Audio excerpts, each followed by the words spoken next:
Hello students, जैसा कि कल हमने फाइबर्स एंड फैब्रिक्स पढ़ लिया था, यानी कि रेसे और रेसों से बनने वाले वस्त्र। अब हमारे आता है कि टाइप्स ऑफ फाइबर्स, यानी फाइबर्स जो होते हैं वो उनको कितने भागों में डिवाइड किया गया है। तो देखो, natural fibres, then synthetic fibres यानी कि प्राकृतिक रेसे और कृत्रिम रेसे। The fibre of some fabrics such as cotton, jute, silk and wool are obtained from plant and animal. यानी कि जो फाइबर्स, कुछ फाइबर्स ऐसे होते हैं जिनको जैसे कि कॉटन, जूट, सिल्क, वूल यानी कि ऊन जो होते हैं, इनको पादपों से और जंतुओं से प्राप्त किया जाता है, बनाया जाता है। This are called natural fibre. ऐसे फाइबर्स को हम नेचुरल फाइबर्स कहते हैं। Cotton and jute are examples of fibre obtained from plants. यानी कॉटन और जूट जो होते हैं वो प्लांट से प्राप्त होने वाले फाइबर्स होते हैं।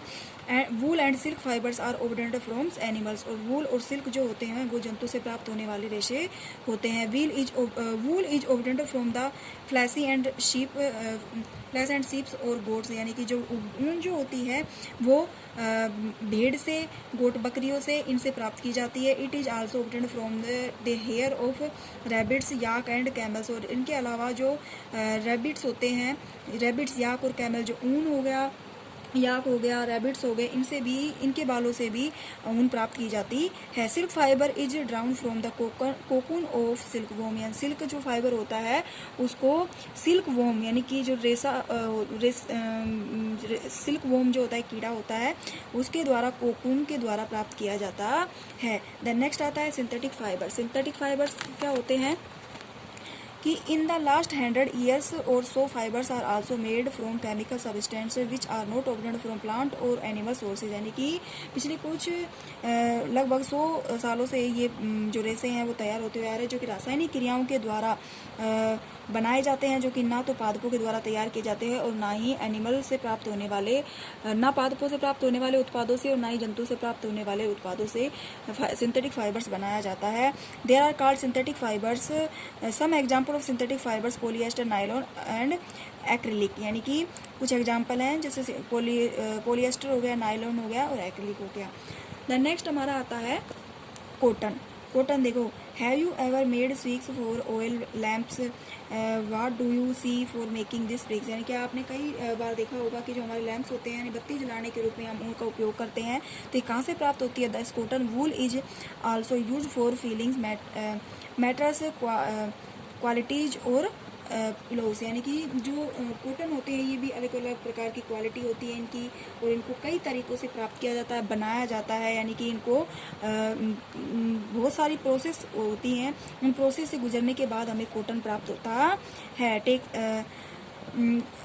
Take some cotton wool, pull it apart and look at its edges, what do you observe. यानी कि हम कुछ कॉटन्स होती हैं उनको लेकर देखते हैं, तो हम क्या निरीक्षण करते हैं। The small thin strands that you see are made of cotton fibres. तो हम देखते हैं कि जो कॉटन से निकला हुआ जो रेशा होता है वो बहुत ही सॉफ्ट होता है। Where does this cotton wool come from, it is grow in the field. Cotton plants are usually grow at places having black soils and warm climates. यानी कि कॉटन जो होता है वो ब्लैक यानी कि जिस क्षेत्र के अंदर काली मिट्टी पाई जाती है और वार्म क्लाइमेट होता है, उसके अंदर कॉटन की जो खेती होती है वो आसानी से ग्रो यानी वृद्धि करती है। Can you name some state of our country where cotton is grow. यानी कि क्या बता सकते हैं कि आपके शहर के अंदर ऐसे कौन सा स्टेट, राज्य है जिसके अंदर कॉटन की खेती की जाती है। Can you the fruits of the cotton plant are about the size of a lemon. यानी कि जो कॉटन प्लांट से प्राप्त होने वाला जो फ्रूट होता है, यानी कॉटन ब्लॉक, जिसे हम क्या बोलते हैं, कॉटन बॉल्स जिसे बोलते हैं, उसको देखते हैं तो उसकी आकृति जो होती है लेमन की जितनी होती है, नींबू के आकार का होता है। After maturing the ball burst open on the seeds covered with cotton fibres can be seen. यानी कि जब ये मैच्योर हो जाता है, पूरी तरीके से पक जाता है, तो ये खिल जाता है। खिलने के बाद इसमें फ्लावर की तरह जो ऊन होती है वो बाहर निकल आती है। A cotton field look like a field covered with snow. और जो कॉटन जो होता है वो चारों तरफ से कवरिंग होता है, सेफ होता है। जो ये ब्लैक रंग के जो हो जाते हैं, ग्रीन कलर के पहले होते हैं ना, वो सूख करके ब्लैक रंग के हो जाते हैं, जिससे ये सेफ होता है।